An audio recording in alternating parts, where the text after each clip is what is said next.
Good morning, I'm Robert Glazer from Ripe Chartered Accountants, and I'd like to introduce you to Howard Schaverien, Financial Advisor from Capital Solutions Limited.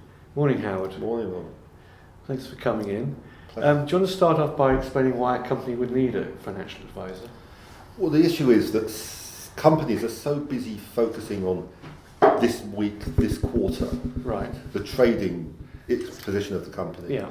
that very often they lose sight of the bigger picture, Right. which is how can I best organise my company affairs to take into account what's happening down the line, and also how can I protect against the unforeseen Right. here and now, Right. the things that might come up. Right. Okay.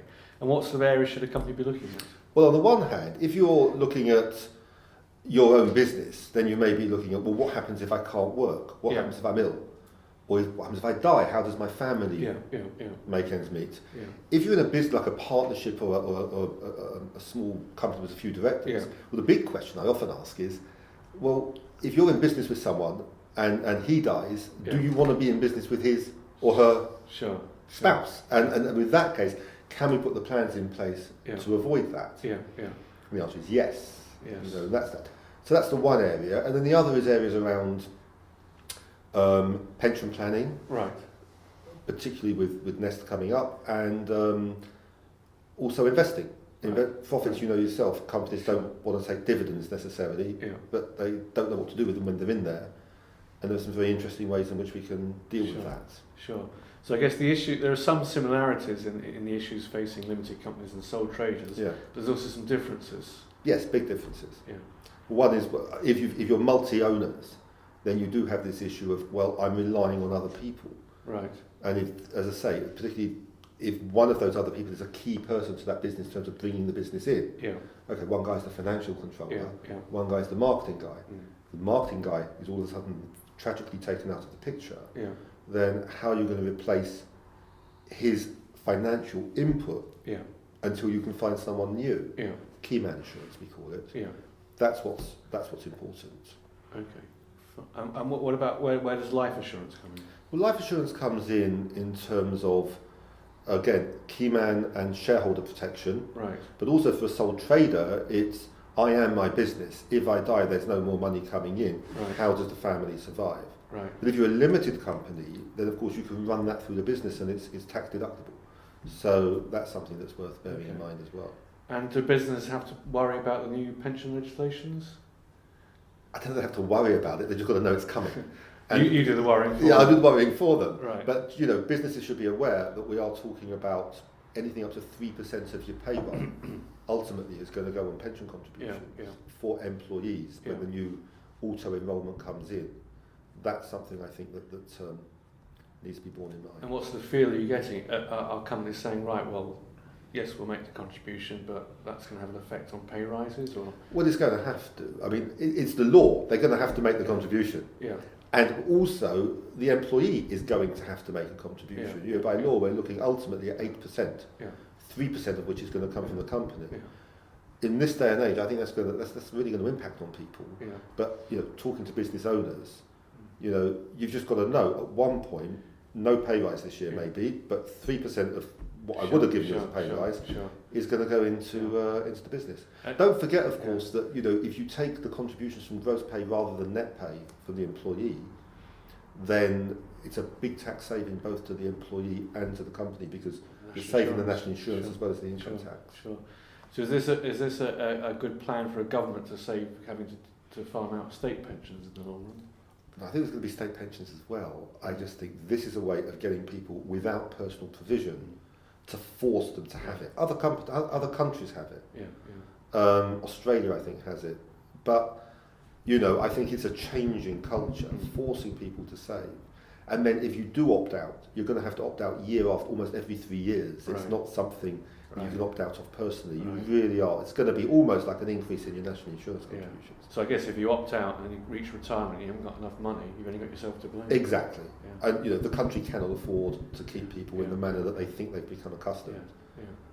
But what I would say also is that very rarely is 8% of your income enough to fund the kind of retirement that I would suggest most of your clients are looking for. Sure. Okay.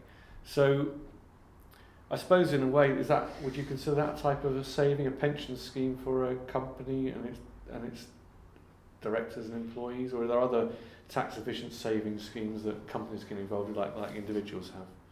Well, for companies, there's particularly investments of, like for the medium term, where if you keep it in the company, in a bank account, you're earning nothing on it. You can put it somewhere, for example, in an investment, a certain type of investment that will grow with a historic. It's complicated, really. I should talk to you about it, but there are ways of dealing with that. That would save a lot of tax, but also really the big tax saving is going to be through pensions. It's also very much an employee benefit. I think some employees, if you're looking for good staff, if you're offering a pension and another employer isn't, it's like, well, what am I getting for my money? It's government approved tax avoidance. Well, yes, don't use that word avoidance, but yes, but it's an incentive. The other way of tax saving is through the relevant life plan, which is a tax advantaged life insurance. Basically falls under the same pensions legislation. Right. But for any employee, which would include a company director, you can have those life insurance contributions, almost like a death in service benefit for small companies. You can have those deductions deducted from the company, and it's not a benefit in kind. Right. And it's written into trust for the benefit of the beneficiaries of the employee. So it's almost a life. It's not key man. Right. It's death in service for the families of employees. Of course, if you're a limited company and you're the employee of your company, it works very nicely. Okay. So tell me a little bit about Capital Solutions, how you work, and who your clients are. Well, I've been around for about 23 years now, since 1989. You don't look old enough. I know. I was running around the countryside telling other people what to do with their money. Right. I advise private clients on their investments and families, and also businesses on the things that I've been talking about. Right. I have a team behind me that handles all the admin. The advice is all mine. Sure. The advice, the meetings are all mine. I'm the guy that the client deals with, and the business owner. And my modus operandum, if you like, is really, just good personal service. Sure. I make the point that I have about 150 clients. I'm looking for 200. Then I'm closing the book. I can look after 200 clients really well. That's really what I aim to do. We hear that over and over again from the successful businesses. Personal relationships really count. I think it's vital these days, because otherwise you can just go online and get it if the personal experience isn't there. Okay. And where does the accountant fit into this? How do I work with you? How do I help you? Well, it's kind of, I can't really do this without the accountants. It was particularly with businesses.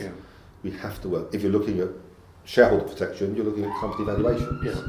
If you're looking at just accountants identify the need and then tell their clients, look, you really need to be talking to a financial advisor about that. I meet a client that's looking for certain issues about valuations, for example, and I said, well, you really need to see an accountant about that. So there's definitely a synergy between a financial advisor and an accountant that adds value to both of us. Fine, okay. And so what should be the first step for a firm that hasn't got a financial advisor? Well, an initial consultation costs nothing. Sure. And what should they be looking for? Well, they should be looking for somebody who can really listen and understand what they are asking for. Right. That really is out there to say, look, this is a lifetime journey.